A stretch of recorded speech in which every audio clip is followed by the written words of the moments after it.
Ibn Battuta has been widely celebrated as the greatest traveler of the pre-modern time. He was born into a family of Muslim legal scholars in Tangier, Morocco in 1304 during the era of the Marinid dynasty. He studied law as a young man and in 1325 left his native town to make the pilgrimage of Hajj to the sacred city of Mecca in Arabia.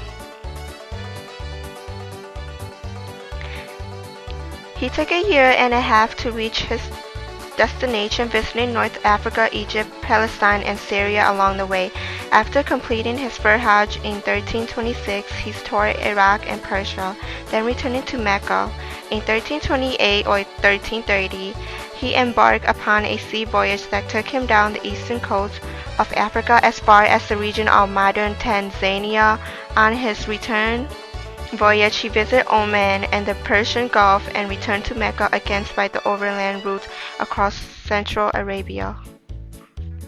In 1330 or 1332, he ventured to go to India to seek employment in the government of the Sultanate of Delhi. Rather than taking the normal ocean route across Arabia to the western coast of India, he traveled north through Egypt and Syria to Asia Minor. After touring that region, he crossed the Black Sea to the plain of West Central Asia. He then, owing to fortuitous circumstance, made a westward detour to visit Constantinople, capital of the Byzantine Empire, in the company of a Turkish princess. He spent 8 years in India, most of the time occupying a post as a Qadi or judge in the government of Muhammad Tughlaq, Sultan of Delhi. In 1341, the king appointed him to lead a diplomatic mission to the court of Mongol Emperor of China. For a little more than 2 years, he traveled about southern India, Ceylon, and the Maldive Island, where he served for about 8 months as a Qadi under the local Muslim dynasty. Then, despite the failure of his ambassadorial mission, he resolved in 1341 to go to China on his own. Traveling by sea, he visited Bengal, the coast of Burma, and the island of Sumatra, then continued on to Canton. The extent of his visit to China is uncertain, but was probably limited to the southern coastal region. In 1346 through 47, he returned to Mecca by way of South India, the Persian Gulf, Syria, and Egypt. After performing the ceremony of the Hajj one last time, he set a course for home. Traveling by both land and sea, he arrived in Fez, the capital of Morocco, late in 1349. The following year, he made a brief trip across the Strait of Gibraltar to the Muslim kingdom of Granada. Then in 1353, he undertook his final adventure, a journey by camel caravan across the Sahara Desert to the Kingdom of Mali in the West Africa, Sudan. In 1355, he returned to Morocco to stay.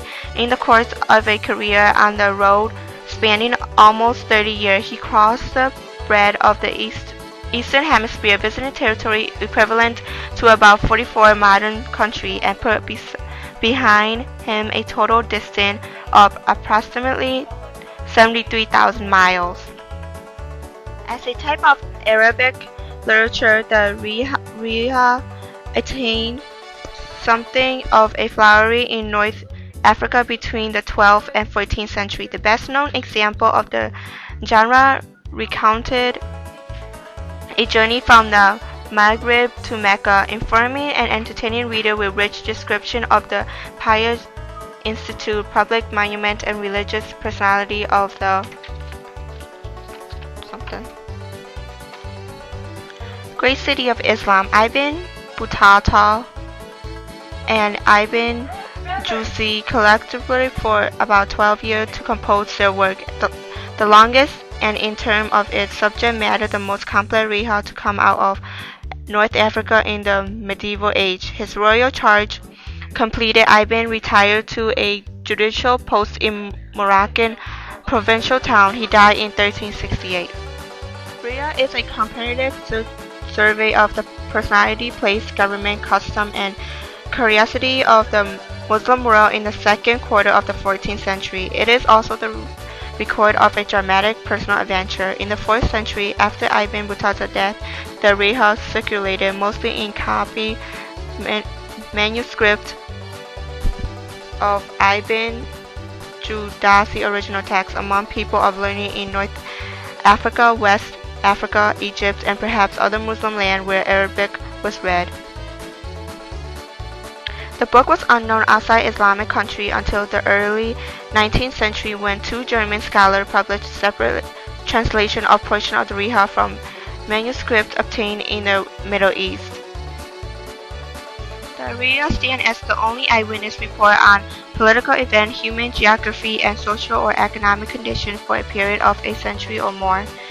Ibn Battuta has no professional background or experience as a writer of geography history, but he was, as Gibb declared, the supreme example or le géographe malgré the geographer in spite of himself. People compare Ibn Battuta with Marco Polo, and they declare that Marco Polo was one of the greatest explorers of all time during the ancient time. But to be honest, Ibn Battuta visited more places than Marco Polo, and he should be named as the best.